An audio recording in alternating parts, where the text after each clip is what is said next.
Welcome, sports fans, to another episode of the Detroit Lions Tomorrow. In this exhibition edition, I will go over the NFL draft that the Lions had, and I will talk about the key free agent signings that they had, as well as those that they lost in free agency.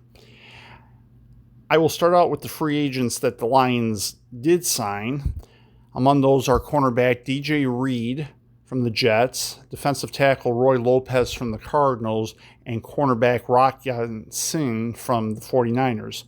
They did lose cornerback Carlton Davis to the Patriots, however, he wanted a lot of money.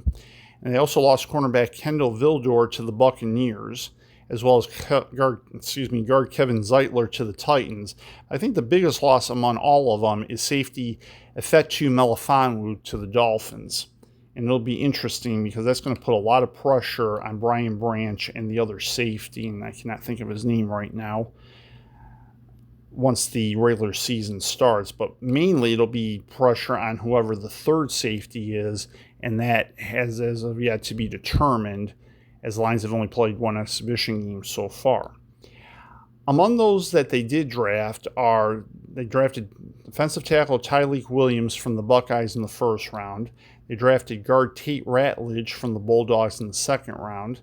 In the third round, they took Isaac Tesla, from a wide receiver from the Razorbacks, as well as guard Miles Frazier from LSU. In the sixth round, they drafted Ahmed Hassanin, defensive end from Boise State. In the seventh round, they drafted Dan Jackson, safety from Georgia Bulldogs, and as well as Dominic Lovett, wide receiver from Georgia Bulldogs, also in the seventh round. The other thing I'm going to mention is, and certainly not to be forgotten about, is Tate Ratledge was being groomed to play center, either to start or to back up Graham Glasgow after Frank Ragnow's retirement. The biggest loss of all for the Lions, I would say, this offseason. However, that didn't work out, so he will either be the starting right or left guard, or he will back up somebody at one of those spots. But Graham Glasgow will definitely be the starting center coming on the day, and they will have to have a backup center to him because Tate Ratledge is not going to be it, given how he struggled a bit at the position.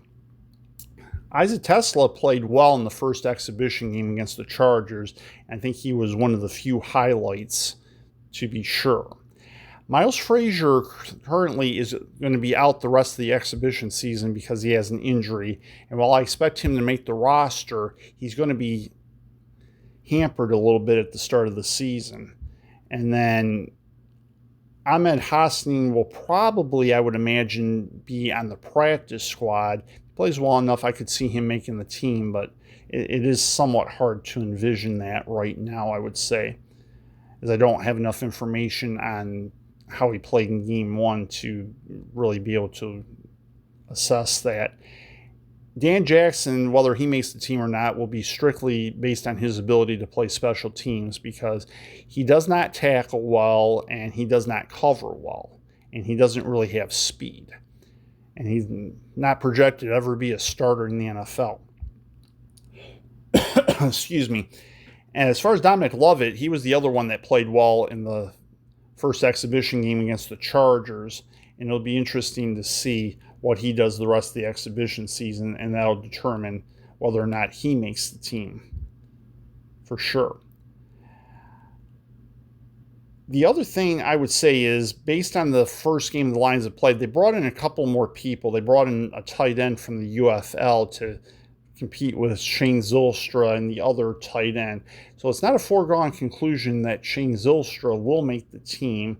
And then I forgot who the other person was that they brought in or what position they played. But again, it was due to a lack of competition as far as Dan Campbell thought existed.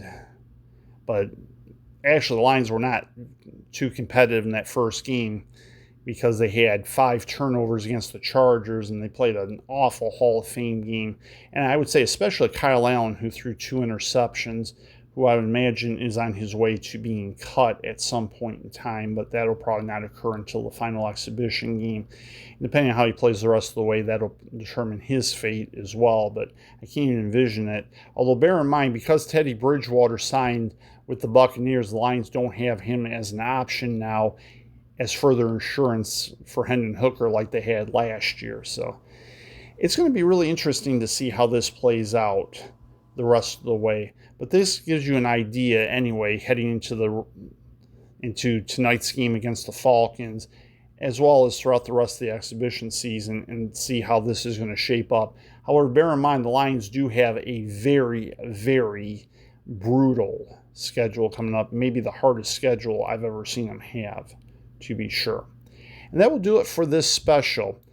Again, I will be with you next before the first game, which will be against the Packers at Lambeau Field to kick off the season. And I'll have that show the day before as usual, and that'll be the season opener. My name is Ed Moss. If you're out having fun, enjoy it. If you're out working, try not to work too hard, and whatever you do, keep it safe and try to stay cool out there, although thankfully it's not all that hot out right now. Take care and have a wonderful rest of your day. And I'll be back prior to the Lions game, the season opener against the Packers at Lambeau Field. Take care and goodbye for now.